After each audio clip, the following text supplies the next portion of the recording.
होते ही हो रहा है तो चलो ठीक है। हम इलेक्ट्रोमैग्नेटिक इंडक्शन पढ़ने जा रहे हैं। इलेक्ट्रोमैग्नेटिक इंडक्शन को अगर तुम पढ़ोगे ना तो तुम्हें बेसिकली स्टार्टिंग को तो मैग्नेटिक फील्ड पढ़नी होगी बहुत सारी, ठीक है। तो magnetic field passing through a closed area, मान लो एक एरिया है, ठीक है, इससे मैं मैग्नेटिक फील्ड लेकर निकालना, ये मैग्नेटिक फील्ड है, ठीक है।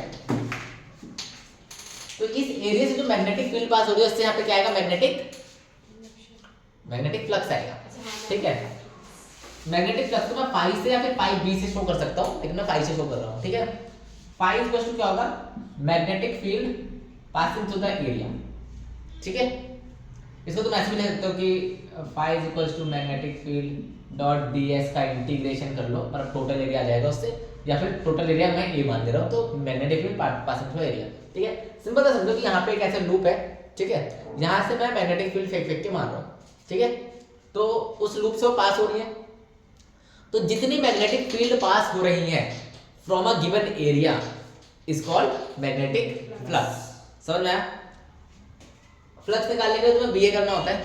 पर अगर मैंने बोला कि यहाँ पे मेरे पास ऐसे कॉइल्स हैं बहुत सारी, ठीक है, समझ में आया, ऐसे 4 टर्न 5 टर्न 6 टर्न, ऐसे मान लो जितने भी n नंबर ऑफ टर्न्स की कॉइल है, ठीक है, जो कॉइल है उसमें n नंबर ऑफ टर्न्स है, तो एक टर्न से होता है बीए, तो पाई नेट क्या आ जाएगा फॉर फ्रॉम जितने भी टर्न है उससे क्या आ जाएगा, बैंड,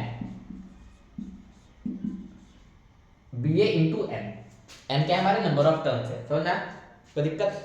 ठीक है, मैग्नेटिक फील्ड निकाल लोगे।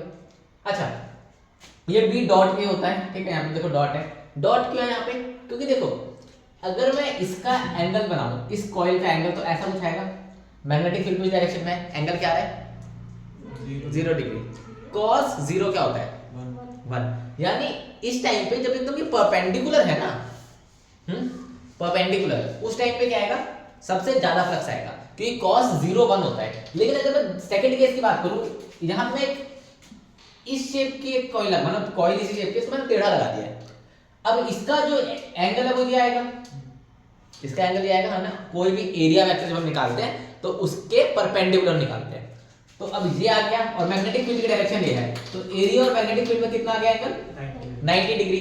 तो उस केस में क्या